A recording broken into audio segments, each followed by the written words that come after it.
السلام علیکم ورحمۃ اللہ وبرکاتہ الحمد للہ والصلاة والسلام علی رسول اللہ وعلی آلہ وصحبہ ومن والاه اما بعد رب اشرح لي صدری ویسر لي امری واحلل عقدۃ من لسانی یفقہوا قولی کتاب الفوائد ہم آج شروع کرنے لگے ہیں۔ دو کلاسیں ہماری پہلے ہو چکی ہیں، ایک میں مصنف رحمہ اللہ کے بارے میں تعارف اور ایک میں کتاب کے بارے میں تعارف۔ آج ہماری پہلی کلاس ہوگی جس میں باقاعدگی سے ہم اس کتاب کو شروع کریں گے انشاءاللہ عز و جل۔ اس کتاب میں جس طرح میں نے کہا کہ مصنف رحمہ اللہ نے مختلف موضوعات پہ بات کی، کوئی ایک موضوع نہیں ہے اس کتاب کا بلکہ ڈفرینٹ موضوعات ہیں۔ آپ کو الگ الگ میدانوں پہ ہم لے کے جائیں گے انشاءاللہ، یہ مصنف ہمیں لے جائیں گے، الگ الگ باتیں، الگ الگ نصیحتیں، زندگی کے ساتھ جڑی الگ الگ باتیں ہمیں سمجھاتے رہیں گے انشاءاللہ۔ پہلا سبق اس کتاب میں جو پہلا سبق ہے وہ ہے قرآن پاک سے فائدہ کیسے لیا جا سکتا ہے، کہ انسان قرآن سے کیسے مستفید ہو سکتا ہے۔ ہماری کوشش ہوتی ہے کہ ہم قرآن پاک پڑھ رہے ہوتے ہیں لیکن وہ قرآن ہمارے اندر نہیں آ رہا ہوتا، اس قرآن سے ہماری اصلاح نہیں ہو رہی ہوتی، وہ ہمارے دل میں وہ قرآن نہیں اتر رہا ہوتا۔ تو مصنف رحمہ اللہ یہاں پہ یہ سمجھانا چاہ رہے ہیں کہ قرآن سے اگر آپ مستفید ہونا چاہتے ہیں اور آپ چاہتے ہیں کہ یہ قرآن جیسے صحابہ کرام پہ، جیسے اہل ایمان پہ، جیسے اللہ کے نیک بندوں پہ یہ قرآن اثر انداز ہو جاتا تھا، آج بھی ہو جاتا ہے، تو ایسے ہی ہمارے اوپر بھی اس قرآن کا اثر ہو، تو اس کے لیے ضروری کچھ اہم نکات ہیں۔ اس میں ایک اہم بات یہ بھی ہے کہ قرآن پاک کو سمجھ کے پڑھنا، جس میں ہم بہت غافل ہیں۔ تو کبھی کبھی ایسے بھی ہوتا ہے کہ انسان قرآن پاک کو سمجھ تو رہا ہوتا ہے لیکن پھر بھی قرآن اس پر اثر نہیں کر رہا ہوتا۔ تو آپ نے اس قرآن کو سمجھنے کے لیے سب سے پہلے اس کے ترجمہ تفسیر کو تو آپ سیکھ رہے ہیں، اچھی بات ہے، لیکن ساتھ ساتھ اگر یہ چیزیں جو بنیادی باتیں یہاں بتائی جا رہی ہیں اگر وہ ہم نہیں اپناتے ہیں تو ترجمہ تفسیر کو سمجھنے کے بعد بھی یہ قرآن ہمارے لیے بس ایک سرسری طور پہ ہم اسے پڑھ رہے ہوں گے اور ہمارے اندر اس سے فرق نہیں آ رہا ہوگا، ہماری اصلاح نہیں ہو رہی ہوگی۔ اس لیے ان باتوں کو سمجھنا بے انتہا ضروری ہے۔ فرماتے ہیں اذا اردت الانتفاع بالقرآن فاجمع قلبك عند تلاوته وسماعه، اگر تم قرآن پاک سے فائدہ لینا چاہتے ہو، فاجمع قلبك عند تلاوتی، تو اس کو تلاوت کرتے ہوئے اپنے دل کو جمع کر لو، یعنی اپنے دل کو سمیٹ لو، وہاں موجود کر لو، دل تمہارا قرآن کے ساتھ جڑ جائے۔ عند تلاوت ہی اسے پڑھتے ہوئے، قرآن پڑھتے ہوئے بھی، وسماعی اور قرآن کو سنتے ہوئے، والق سمعک، اور اپنے کانوں کو قرآن کے حوالے پھینک دو، یعنی تمہارے کان قرآن کے ساتھ جڑ جائیں، متوجہ ہو جائیں۔ واحضر حضور من یخاطبہ به من تکلم به سبحانہ منہ الیہ، اور قرآن پاک پڑھتے ہوئے تم ایسے حاضری دو، ایسے حاضر دماغ رہو، تم ایسے وہاں موجود رہو قرآن پاک کے ساتھ، حضور من یخاطبہ به من تکلم به سبحانہ منہ الیہ، جیسے کہ اللہ تعالیٰ تمہیں مخاطب کر رہا ہے اور یہ پیغام اللہ کی طرف سے تمہارے لیے ہے۔ یہ نہ ہو ذہن میں کہ یہ تو مشرکوں کے بارے میں بات ہو رہی ہے، یہ تو گنہگاروں کے بارے میں بات ہو رہی ہے، یہ تو فاسقوں کے بارے میں بات ہو رہی ہے، نہیں، یہ بات میرے لیے ہو رہی ہے اور اللہ ڈائریکٹ مجھے بتا رہے ہیں، یہ سوچ آپ کی ہونی چاہیے۔ فَإِنَّهُ خَطَابٌ مِّنْهُ لَكَ عَلَى لِسَانِ رَسُولِهِ صلی اللہ علیہ وسلم، کیونکہ یہ اللہ کی طرف سے آپ کے لیے خطاب ہے، رسول اللہ صلی اللہ علیہ وسلم کی زبانی۔ قال تعالی، اللہ فرماتے ہیں ان فی ذلک لذکری لمن کان له قلب او القى السمع وهو شہید، اور وہ یہ آیت ہے، اس آیت سے مصنف رحمہ اللہ اس بات کو واضح کرنا چاہ رہے ہیں اور اس بات کو واضح کر رہے ہیں۔ ان فی ذلک لذکری، یہ سورۃ قاف کی آیت ہے، آیت نمبر 37 ہے، 37۔ اللہ فرماتے ہیں ان فی ذلک لذکری، بے شک اس بات میں نصیحت ہے اس کے لیے جس کے پاس دل ہو اور یا وہ اپنے کانوں کو وہاں پھینک دے اور وہاں پہ حاضر رہے۔ آگے مصنف رحمہ اللہ فرماتے ہیں وَذَلِكَ أَنَّ تَمَامَ التَّأْثِيرِ، اور وہ اس طرح کہ مکمل طور پہ کسی چیز کا اثر انداز ہونا تب ہو پاتا ہے لما كان موقوفا على مؤثر مقتضٍ، مکمل طور پہ اثر انداز انسان تب ہوتا ہے، کوئی چیز کسی چیز پر اثر انداز تب ہوتی ہے جب ان چیزوں پر اس کا انحصار ہو۔ علی مؤثر مقتضٍ، پہلی چیز یہ ہے کہ مؤثر مقتضٍ، جو بات بتائی جا رہی ہے، جو چیز کی جا رہی ہے، وہ خود اثر انداز ہونے والی بات ہو، وہ بات اس طرح کی ہو کہ اس قابل ہو کہ وہ کسی پر اثر انداز ہو، کسی کے ذہن میں کسی کی اصلاح کر سکے، کسی کی تربیت کر سکے۔ ومحل قابل، اور ضروری ہے کہ جس بات کو جہاں آپ پیش کر رہے ہیں اگلے کے اندر بھی یہ صلاحیت ہو کہ اس اثر انداز بات کو اپنے اندر جذب کر سکے۔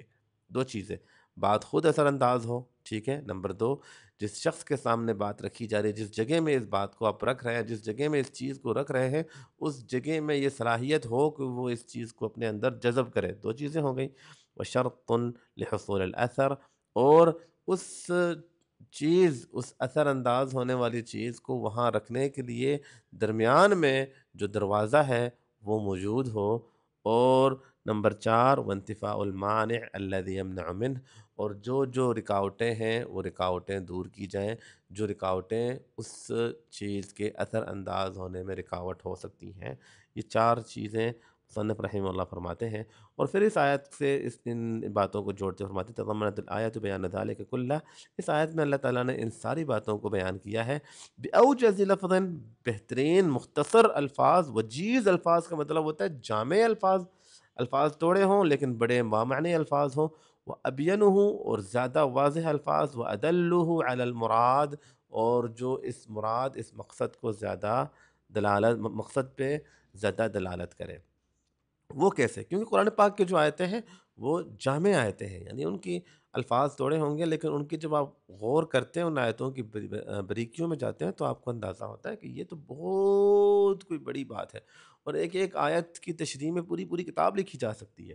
تو اس لیے فرماتے ہیں کہ اوجز لفظ، الفاظ بہت مختصر لیکن ابینہ، بہت واضح، بہت روشن آیتیں، بہت روشن انداز سے اللہ تعالیٰ نے یہ بات سمجھائی ہے۔ کیسے فرماتے ہیں؟ فقولہ، جیسے کہ اللہ نے فرمایا ان فی ذلک لذکریٰ، ان فی ذلک لذکریٰ، اس پیغام میں نصیحت ہے، اشارۃ الی ما تقدم من اول سورۃ الی ہاں ہونا، اس میں اشارہ ہے کہ سورت کی شروع سے، یعنی سورت قاف شروع ہوئی تھی، سورت قاف کی شروع سے لے کے آیت نمبر 37 تک جتنی آیتیں ہیں، اللہ نے ان ساری آیتوں کے بارے میں فرمایا کہ ان ساری آیتوں میں لذکریٰ، نصیحت ہے، وہو المؤثر، وہذا هو المؤثر، اور یہ ہے اثر انداز ہونے والی چیز۔ پہلا شرط مصنف نے بتایا تھا کہ جو بات آپ بتانا چاہ رہے ہیں وہ بات خود بذات خود اثر انداز ہونے والی بات ہو۔ تو قرآن پاک مکمل ایک دلوں پہ اثر کرنے والی کتاب ہے، قرآن پاک دلوں کو بدلنے والی کتاب ہے، قرآن پاک دلوں کو نرم کرنے والی کتاب ہے۔ اللہ فرماتے ہیں لو انزلنا هذا القرآن على جبل رأيته خاشعا متصدعا من خشیت اللہ، انسان تیرا دل اتنا سخت ہو چکا ہے کہ اگر اللہ تعالیٰ اس پہاڑ میں یہ صلاحیت دے کہ یہ پہاڑ قرآن پاک کو سمجھ سکے، تو اے اللہ کے رسول آپ دیکھیں گے اس پہاڑ کو کہ یہ ریزہ ریزہ ہو جائے اللہ کے ڈر اور اللہ کی خشیت سے۔ یعنی بذات خود یہ قرآن پہاڑوں کو ریزہ ریزہ کرنے والی کتاب ہے اگر اس میں سمجھنے کی صلاحیت ہو۔ اللہ اکبر! لیکن انسان کے دل کبھی کبھی اس سے زیادہ سخت ہو جاتے ہیں۔ اللہ فرماتے ہیں ثم قست قلوبکم من بعد ذلک فہی کالحجارۃ او اشد قسوہ، اور پھر تمہارے دل سخت ہو گئے اس کے بعد، تو یہ تمہارے دل پتھر کے طرح ہو گئے یا پتھر سے بھی زیادہ سخت ہو گئے، پہاڑوں کی سختی سے زیادہ ہمارے دل سخت ہو چکے ہیں۔ وَإِنَّ مِنَ الْحِجَارَةِ لَمَا يَتَفَجَّرُ مِنْهُ الْأَنْهَارُ، آگے فرماتے ہیں کہ پتھروں میں ایسے پتھر بھی ہوتے ہیں جن سے نہریں بہتی ہیں۔ وَإِنَّ مِنْهَا لَمَا يَشَّقَّقُ فَيَخْرُجُ مِنْهُ الْمَاءُ، ایسے پتھر بھی ہیں جو چھر جاتے ہیں اور ان سے پانی نکل آتا ہے۔ وَإِنَّ مِنْهَا لَمَا يَهْبِطُ مِنْ خَشْيَةِ اللَّهِ، ایسے پتھر بھی ہیں جو اونچائیوں سے گر جاتے ہیں اللہ کے ڈر، اللہ کی عظمت، اللہ کی خشیت سے۔ انسان تیرا دل تو اس سے بھی زیادہ سخت ہو گیا ہے۔ تو یہاں پہ اللہ تعالیٰ، یہاں پہ اللہ فرما رہے ہیں ان فی ذالک لذکریٰ، بذات خود یہ قرآن یہ ایک اثر انداز ہونے والی کتاب ہے۔ یہ اللہ نزل احسن الحدیث کتابا متشابہا مثانیہ تقشعر منہ جلود الذین یخشون ربہم، اللہ نے ایک ایسی کتاب نازل کی، کتابا متشابہا، جس کی آیتیں ملتی جلتی ہیں، مثانیہ، ہر آیت کو اللہ نے دہرایا ہے۔ آگے اللہ کیا فرماتے ہیں؟ تقشعر منہ جلود الذین یخشون ربہم، جن کے دلوں میں اللہ کا ڈر ہے، ان کے چمڑے، ان کے جلد کانپ اٹھتے ہیں اس قرآن کو سن کے، ثم تلین جلودہم وقلوبہم، ان کے دل اور ان کے جلد نرم ہو جاتے ہیں، اللہ کے ذکر کی طرف مائل ہو جاتے ہیں۔ ذالک ھدی اللہ، یہ اللہ کی ہدایت ہے۔ اللہ اکبر! تو قرآن بذات خود اثر انداز ہونے والی کتاب ہے، ٹھیک ہے؟ اگر قرآن اثر انداز ہونے والی کتاب ہے پھر ہمیں کیوں نہیں فرق پڑ رہا، وہ آگے ہم پڑھیں گے۔ ان فی ذلک، اللہ فرماتے ہیں ان فی ذلک لذکریٰ، پہلی بات ضروری ہے کہ جو چیز جو بات آپ بتانا چاہ رہے ہیں وہ بذات خود اثر انداز ہو، اور اللہ نے کہہ دیا کہ یہ قرآن اثر انداز ہونے والی کتاب ہے، یہ بات کلیئر۔ آگے فرماتے ہیں وَقَوْلُهُ لِمَنْ كَانَ لَهُ قَلْبٌ، اور اللہ تعالیٰ کا یہ فرمان کہ لمن کان لہ قلب، کہ یہ اثر انداز ہر ایک کے لیے ہے نہیں، بلکہ جس کے پاس دل ہو۔ کیا مطلب؟ اللہ اکبر۔ فہذا ہو، آگے فرماتے ہیں مصنف رحمہ اللہ، فہذا هو المحل القابل، یہ وہ جگہ ہے جو اس اثر انداز ہونے والی کتاب کے لیے ایک مناسب جگہ، میں نے بتایا تھا، مصنف نے بتایا تھا کہ جگہ مناسب ہونا ضروری ہے جہاں پہ اس چیز کو آپ رکھیں جس میں یہ صلاحیت ہو کہ اس اثر انداز ہونے والی چیز کو اپنے اندر جذب کرے۔ تو وہ جگہ کیا ہے؟ لمن کان لہ قلب، جس کے پاس دل ہو۔ والمراد به، آگے فرماتے ہیں مصنف، والمراد به القلب الحی، اور یہاں پہ دل سے مراد زندہ دل ہے۔ کون سا زندہ دل؟ الذی یعقل عن اللہ، جو اللہ کی باتوں کو سمجھ سکے، اللہ کی باتوں کو اپنے اندر جذب کر سکے۔ اور کما قال، جیسے اللہ فرماتے ہیں، ان هو الا ذکر وقرآن مبین لینذر من کان حیا، یقیناً یہ قرآن ذکر ہے اور ایک پڑھی جانے والی کتاب ہے واضح طور پہ، لینذر، یہ قرآن ڈرانے والی کتاب ہے۔ کس کو ڈراتی ہے یہ قرآن کس کو ڈراتا ہے؟ من کان حیا، جو زندہ ہو۔ مصنف فرماتے ہیں ای حی القلب، یعنی جس کا دل زندہ ہو۔ تو گویا اللہ فرما رہا ہے یہ قرآن بذات خود ان فی ذلک لذکرا، ایک نصیحت ہے، یہ پہلی بات۔ دوسری بات کس کے لیے نصیحت ہے؟ لمن کان حیا، جو زندہ ہو، مطلب ای حی القلب، جو زندہ دل والا ہو، جس کا دل زندہ ہو۔ دل کا زندہ ہونا بھی ضروری ہے۔ اللہ فرماتے ہیں فإنها لا تعمى الابصار، اے اللہ کے رسول، ان کی آنکھیں اندھی نہیں ہو چکی ہیں، ولكن تعمى القلوب التي في الصدور، ان کے دل اندھے ہو چکے ہیں جو دل ان کے سینوں میں ہے۔ تو کبھی کبھی انسان کا دل اندھا ہو جاتا ہے، کبھی کبھی انسان کا دل مردہ ہو جاتا ہے، کبھی کبھی انسان، اللہ نے قرآن میں دل کے حالات بیان کیے ہیں، انشاءاللہ اسی کتاب میں ہم پڑھیں گے دل کے حالات کے بارے میں۔ اور دل کے حالات کے بارے میں مصنف رحمہ اللہ کی وہ ایک اور کتاب ہے جس میں مصنف رحمہ اللہ نے صرف دل کے حالات اور دل کی زندگی اور دل کے متعلق ایک بہت موٹی کتاب لکھی ہے، جو ہم نے اس کلاس کے مقدمے میں ہم اس کتاب کے بارے میں پڑھ چکے ہیں۔ تو بہرحال یہاں فرماتے ہیں کہ دل کا زندہ ہونا ضروری ہے۔ اگر قرآن تو اثر انداز ہونے والی کتاب ہے، لیکن قرآن مجھ پہ اثر کیوں نہیں کر رہا؟ کیونکہ میرا دل مردہ ہے۔ مطلب سارے مسئلوں کا سب سے مین مسئلہ یہ ہے کہ اپنے دل کو ٹھیک کرو، تمہارا دل زندہ ہوگا تو مسئلہ حل ہوگا۔ یہ دو چیزیں ہو گئی۔ آگے اللہ فرماتے ہیں او القى السمع، یا پھر وہ القى السمع، اپنے کانوں کو پھینک دے۔ کہتے ہیں نا کہ میں کہتا ہوں میں نے اپنے آپ کو آپ کے حوالے پھینک دیا، یعنی کیا مطلب؟ مطلب یہ ہے کہ اب بس جو آپ نے کہنا ہے وہی ہونا ہے، آپ کے مطابق ہی میں نے چلنا ہے، آپ کے مطابق ہی میں نے بولنا ہے۔ تو القى السمع مطلب اپنے کانوں کو مکمل طور پہ قرآن پاک کے حوالے کر دے، کچھ اور نہ سنے، صرف قرآن سنے، دھیان سے سنے۔ اور یہ سننے والے کے لیے اور پڑھنے والے کے لیے کہ وہ دھیان سے پڑھے۔ تو قرآن پاک سننا بھی ایک عظیم عبادت ہے۔ اللہ کے رسول صلی اللہ علیہ وسلم نے اس صحابی سے کہا نا کہ آپ میرے سامنے قرآن پڑھیں، تو انہوں نے کہا کہ اللہ کے رسول میں آپ کے سامنے پڑھوں، آپ پہ تو نازل ہوا۔ تو آپ نے فرمایا میں پسند کرتا ہوں کہ میں کسی سے یہ قرآن سنوں۔ اہل علم فرماتے ہیں کہ جس طرح ابن باز رحمہ اللہ سے پوچھا کہ قرآن پاک سننا افضل ہے یا قرآن پاک پڑھنا افضل ہے؟ انہوں نے کہا کہ قرآن پاک سننے والا بھی قرآن پاک پڑھنے والے کے برابر ہے اجر میں، دونوں کو برابر اجر مل رہے ہیں۔ قرآن پاک کبھی کبھی انسان قرآن پاک سنتا ہے تو اس کو وہ تاثیر ملتی ہے، وہ اس فائدہ مند اتنا فائدہ ہوتا ہے جتنا انداز وہ شاید جتنا فائدہ شاید اس کو قرآن پڑھنے میں نہ ہو۔ کبھی کبھی اس طرح کچھ لوگوں کی حالت اس طرح کی ہوتی ہے کہ وہ قرآن پڑھتے ہیں اتنے متاثر نہیں ہوتا جتنا وہ قرآن سننے سے متاثر ہوتے ہیں۔ اکثر آپ رمضان میں اس چیز کو محسوس کریں گے کہ لوگ نماز پڑھ رہے ہوتے ہیں امام کے پیچھے، تو بہت زیادہ وہ متاثر ہو رہے ہوتے ہیں قرآن پاک سے، جو کہ خود جب پڑھ رہے ہوتے ہیں تو اتنا متاثر نہیں ہوتے۔ تو کچھ لوگوں کی الگ الگ لوگوں کی الگ الگ حالتیں ہوتی ہیں، لیکن قرآن پاک سننا، آپ نے پتا ہوگا نا جب جنات اللہ کے رسول کے پاس سے گزر رہے تھے، انہوں نے قرآن پاک سنا اور وہ متاثر ہو گئے، انہوں نے اپنے قوم کو جا کر بتایا کہ ہم نے ایک عجیب قرآن سنا، اور آپ نے اپنے قوم کے لیے وہ ہدایت والے بن کے چلے گئے۔ سیدنا عمر رضی اللہ عنہ قرآن پاک سن کے مسلمان ہوئے۔ اللہ کے رسول نے سیدنا مصعب بن عمیر کو دوسرے صحابہ کرام کو جب بھیجا تھا، وہ قرآن پاک پڑھتے اور لوگ قرآن پاک سنتے اور مسلمان ہو جاتے تھے۔ قرآن سننا بھی ایک عظیم عبادت ہے اور ایک بہت اہم تربیت، اس لیے ہمارے گھروں میں ہر وقت قرآن پاک چلنا چاہیے، ہمارے گھروں میں قرآن پاک پڑھا جائے، ہم ہر وقت قرآن پاک ہمارے کانوں میں آئے، اس کی آواز آئے، ہمارے بچوں کی بچوں کی تربیت کے لیے، بچوں کی اصلاح کے لیے ضروری ہے کہ ان کے کانوں کے ساتھ ہمیشہ قرآن کی آواز جڑی رہے۔ ہمارے بچے یہ ڈراموں کی آواز سنتے ہیں، یہ میوزک کی آواز سنتے ہیں، یہ جو ہے لغویات کی آواز سنتے ہیں، لیکن قرآن پاک کم ہی سنتے ہیں۔ قرآن پاک کو ان کے ساتھ جوڑ کے رکھیں۔ او القى السمع، اپنے کانوں کو قرآن کے حوالے کر دے۔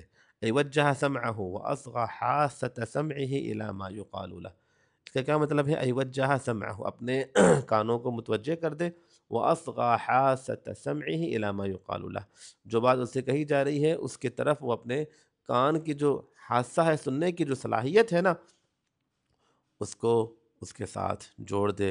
وَهَذَا شَرْطُ التَّأَثُّرِ بِالْكَلَامِ، اور یہ ہے تیسرا شرط جو ہم نے پڑھا تھا۔ ایک تو ہو کہ وہ بات جو بتائی جا رہی ہے وہ خود اثر انداز ہونے والی بات ہو، دوسرا جس دل میں یہ بات رکھی جا رہی ہے وہ دل زندہ ہو، اور تیسرا شرط ہو۔ وہ شرط کیا ہے؟ شرط ہے کہ کان سے ہی سلامت ہونا۔